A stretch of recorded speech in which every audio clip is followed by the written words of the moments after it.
ZEE5 ಇರುವಾಗ ನೀವು ನಿಮ್ಮ ನೆಚ್ಚಿನ ಶೋಗಳನ್ನ ಎಂದಿಗೂ ಮಿಸ್ ಮಾಡಿಕೊಳ್ಳುವುದಿಲ್ಲ. ಅದು ಸಂಪೂರ್ಣ ಉಚಿತವಾಗಿ.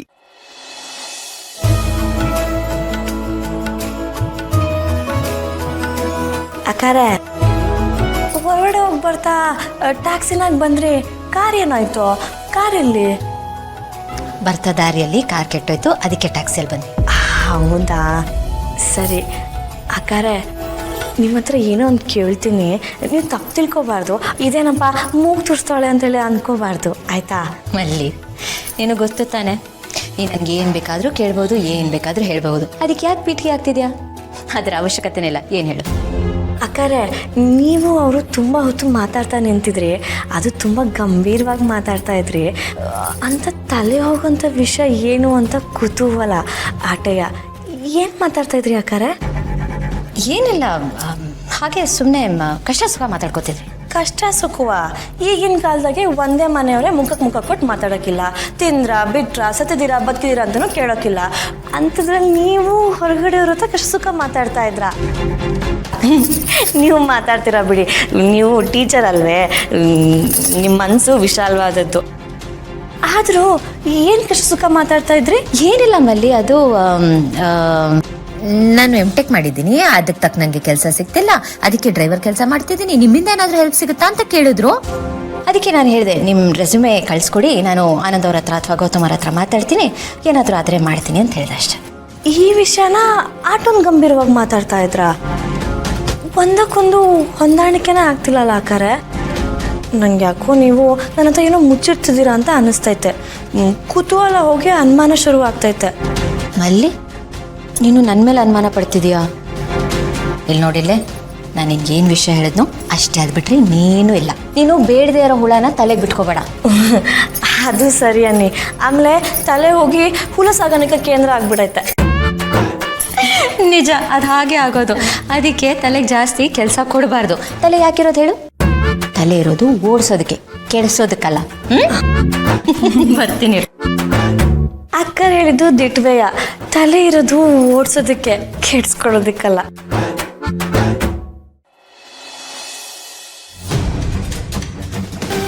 ಇಂಥ ಕೆಲಸ ಮಾಡೋಕ್ಕೆ ಯಾರಿಂದ ಸಾಧ್ಯ?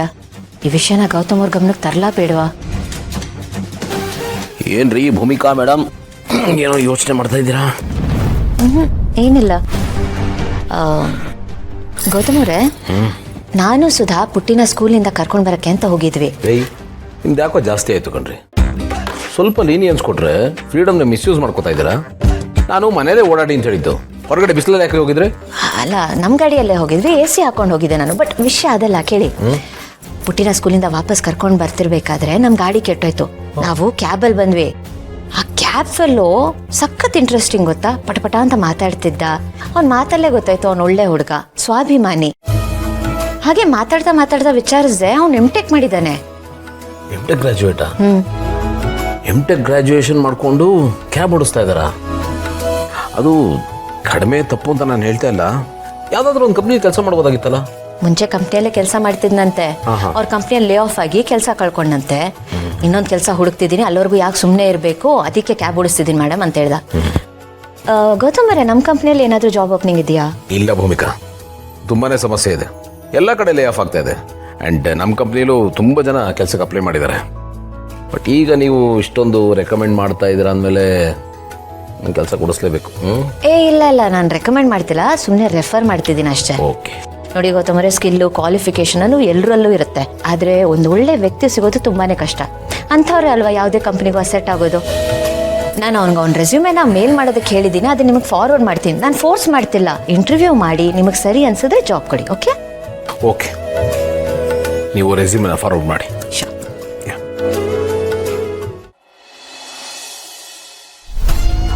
ಹಾಯ್ ಸರ್, ಹೇಗಿದ್ದೀರಾ? ಆ ಕಡೆ ಅಪ್ಪ ಫೋನ್ ಮಾಡಿಬಿಟ್ಟು ಆವಾಜ್ ಆಗ್ತಾನೆ, ಇಲ್ಲಿ ಈಗ ಮಗ ಬಂದ್ಬಿಟ್ಟು ಹೇಗಿದ್ದೀರಾ ಅಂತ ಕ್ಷೇಮ ಸಮಾಚಾರ ವಿಚಾರಿಸ್ತಾನೆ. ಇದಕ್ಕೇನು ಮಾಡೋದು? ಏನು, ಅಪ್ಪ ಫೋನ್ ಮಾಡಿದ್ರಾ? ಹೂನಪ್ಪ, ನಿಮ್ಮಪ್ಪ ಫೋನ್ ಮಾಡಿ ಕಂಡೋರ್ ಮಕ್ಕಳನ್ನ ಬಾವಿ ತಳ್ಳಿ ಆಳೋ ನೋಡೋ ಕೆಲಸ ಮಾಡಬೇಡಿ ಅಂತ ಹೇಳಿದ್ರು. ಅದಕ್ಕೆ ಸೈಲೆಂಟ್ ಆಗಿರಬೇಕು ಅಂತ ತೀರ್ಮಾನ ಮಾಡಿಬಿಟ್ಟಿದ್ದೀನಿ. ಆ ಥರ ಎಲ್ಲ ಏನೂ ಇಲ್ಲ ಸರ್. ನೀವೇನು ಅಂತ ನನಗೆ ಚೆನ್ನಾಗಿ ಗೊತ್ತು. ನಾನು ನಿಮ್ಗೆ ಎಷ್ಟು ರೆಸ್ಪೆಕ್ಟ್ ಕೊಡ್ತೀನಿ ಅಂತ ನಿಮಗೂ ಚೆನ್ನಾಗಿ ಗೊತ್ತು. ಹಾಗಿದ್ಮೇಲೆ ಇದಕ್ಕೆಲ್ಲ ಯಾಕೆ ಸರ್ ಬೆಲೆ ಕೊಡಬೇಕು? ಇದೆಲ್ಲ ಮ್ಯಾಟ್ರ್ ಅಲ್ಲ ಸರ್, ಬಿಟ್ಬಿಡಿ. ಛೇ, ವೈಯಕ್ತಿಕವಾಗಿ ನನಗೇನು ಇಲ್ಲ. ನಾನು ಅದ್ರ ಬಗ್ಗೆ ತಲೆ ಕೆಡಿಸ್ಕೊಳ್ಳೋದು ಇಲ್ಲ, ಅಂಟಿಸ್ಕೊಳ್ಳೋದು ಇಲ್ಲ. ನನಗೆ ಯೋಚನೆ ಆಗ್ತಿರೋದು ನಿನ್ನ ಬಗ್ಗೆ. ನೀನು ನೆನೆಸ್ಕೊಂಡ್ರೆ ಅಯ್ಯೋ ಪಾಪ ಅನಿಸುತ್ತೆ ನನಗೆ. ನನ್ನ ಪರಿಸ್ಥಿತಿನ ಯಾಕೆ ಸರ್?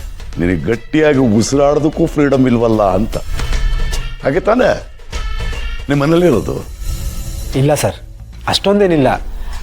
ಮಾಮೂಲಿ ಎಲ್ಲರೂ ಮನೇಲೂ ಇದ್ದೇ ಇರತ್ತಲ್ಲ ಸರ್, ಕನ್ಸರ್ನ್ ಅನ್ನೋದು ಇದ್ದೇ ಇರತ್ತಲ್ಲ ಸರ್. ಇದನ್ನೆಲ್ಲ ಕನ್ಸರ್ನ್ ಅನ್ನೋದಿಲ್ಲ, ಇದನ್ನ ಕಟ್ ಹಾಕೋದು ಅಂತ ಹೇಳ್ತಾರೆ.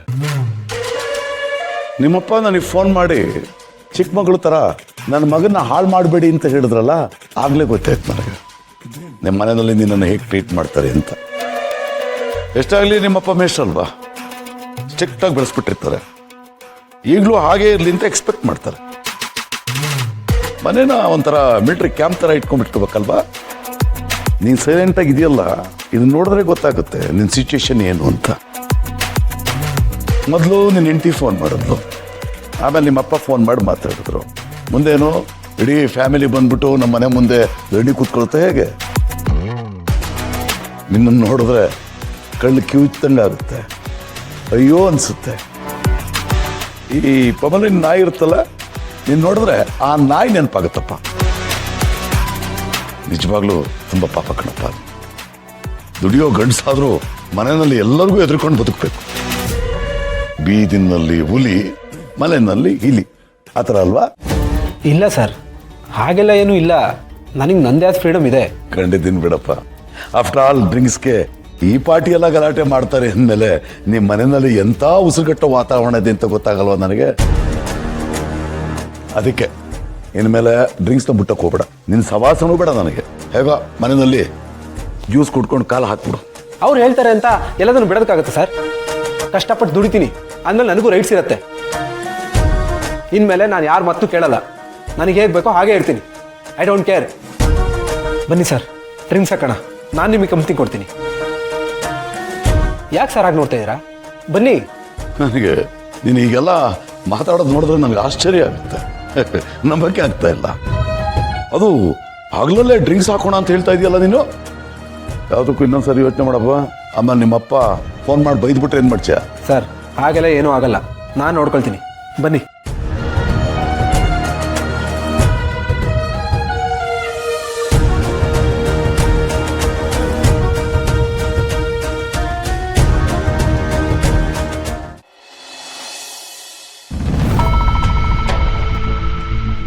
ರೀ ಬಂದ್ರಾ? ಹಾಂ ಮಲ್ಲಿ, ಲೇಟ್ ಆಗೋಯ್ತು. ನೀನೇನು ಇನ್ನೂ ಮಲಗಿಯಲ್ಲ, ಯಾಕೆ? ನಾ ಮಲ್ಗದಂಗಿರ್ಲಿ, ನೀವೇನು ಇಟ್ಟೊಂದು ಲೇಟು? ಅದು ಮಲ್ಲಿ, ಇದೇನಪ್ಪ ಹೆಂಡತಿ ಆದವಳು ತನಿಖೆ ಮಾಡ್ತಾವಳೆ ಅಂತೇಳಿ ಗಾಬರಿ ಆದ್ರ? ZEE5 ಆಪ್ ಡೌನ್ಲೋಡ್ ಮಾಡಿ ಎಲ್ಲಾ ಸಂಚಿಕೆಗಳನ್ನು ಸಂಪೂರ್ಣ ಉಚಿತವಾಗಿ ನೋಡಿ.